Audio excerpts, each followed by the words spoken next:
Nah, sekarang kita meninjau secara teologisnya. Kalau secara teologi bahwa manusia tidak dapat dibandingkan dengan uang, karena manusia adalah image of God. Kalau dalam cerita tersebut bahwa Doseo sengaja mengambil Seung-i untuk dijadikan sebagai jaminan, yaitu anaknya ya. Jadi dari pengalaman tersebut kita dapat memaknai bahwa seseorang dapat melakukan kejahatan apapun, separah apapun demi mencapai apa yang diinginkan. Karena kecintaan Do Seok dan Jong Bae pada uang sampai rela memisahkan seorang anak dengan ibunya. Hal yang mereka lakukan tersebut merupakan contoh konkret dari yang pernah disampaikan Paulus dalam 1 Timotius pasal 6 ayat 9 sampai 10 yang mengatakan bahwa karena akar dari segala kejahatan adalah cinta uang. Yesus juga mengajarkan kita kepada manusia bahwa janganlah menganggap harta kekayaan tersebut dengan menyembah-nyembah dia karena harta kekayaan tersebut tidaklah bersifat kekal. Oleh sebab itu jangan dijadikan sebagai pengharapan hidup.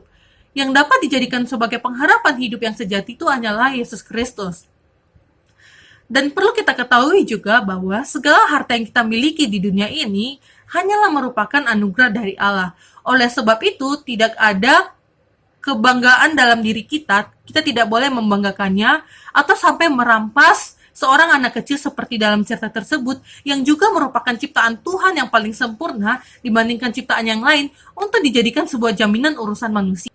Manusia memang jatuh ke dalam dosa, namun manusia sebagai ciptaan yang paling mulia tentunya memiliki hati nurani. Dan itulah yang salah satu yang membedakan manusia dengan ciptaan lainnya. Allah juga menyatakan dirinya dengan wahyu umum dan wahyu khusus.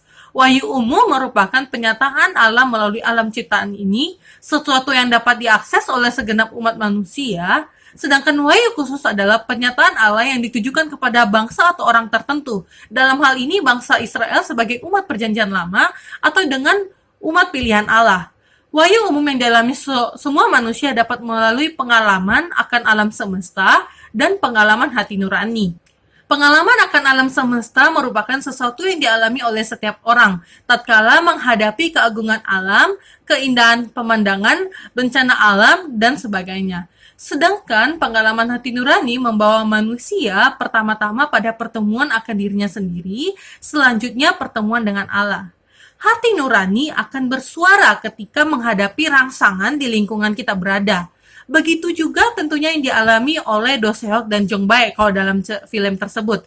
Meskipun mereka awalnya hanya menjadikan Seung-i anaknya yang kecil sebagai jaminan, namun akhir ceritanya mereka memiliki perasaan atau yang kita sebut sebagai hati nurani, sehingga menjaga anak tersebut, menyekolahkan hingga menganggapnya sebagai suatu keluarga. Akhirnya juga Do Seok dan Jong Bae mempertemukan Seung-i dengan kedua orang tuanya karena memiliki perasaan ingin membahagiakan Seung-i. Nah, meskipun pada akhirnya Seung-i lebih memilih kembali bersama mereka, si Jong Bae dengan Do Seok. Jadi meskipun kelihatannya manusia yang awalnya sangat jahat dan tidak memiliki sikap baik sama sekali, namun Tuhan dapat memakainya suatu saat melalui pengalaman yang muncul di hati nuraninya. Ini adalah salah satu bentuk providensia Allah akan ciptaannya di mana ia tidak akan membiarkan dunia ini begitu saja, melainkan adanya wahyu umum bagi semua orang. Nah, sekarang kita akan masuk ke dalam implikasi. Apa sih implikasinya dalam kehidupan kita? Implikasinya terhadap masyarakat itu lebih ke arah positif, di mana banyak sekali pelajaran atau pesan moral yang bisa diambil dari film ini. Misalnya, mengasihi orang lain tanpa melihat usia, ikatan darah, dan ekonomi orang tersebut. Walaupun ada beberapa nilai moral yang menurut kekristenan adalah salah, seperti mengambil seorang anak sebagai jaminan atau memberikan anak kandung sendiri kepada orang lain dengan alasan agar anak tersebut bahagia, tetapi akhir dan jalan cerita yang menarik hati serta berakhir bahagia mampu menunjukkan adanya pesan moral yang sangat baik terhadap masyarakat. Sehingga implikasinya kita bisa belajar untuk saling mengasihi dan tolong-menolong satu sama lain. Terlebih lagi film ini bertemakan drama keluarga dan komedi, sehingga sangat menyentuh serta menghibur penontonnya.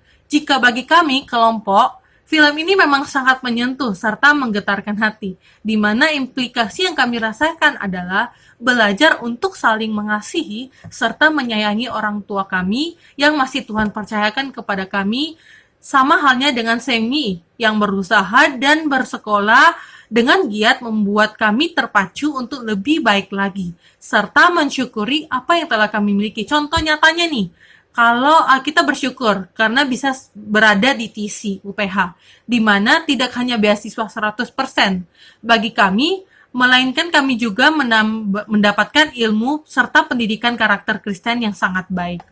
Baik, itu saja penjelasan dari kami. Semoga pemaparan yang telah kami sampaikan dapat memberikan makna pesan moral bagi kita dan juga dapat memberikan pemahaman bagi kita. Itu saja, saya Elizabeth Prasilia Zega dan partner saya Siti Arisa berterima kasih. Shalom.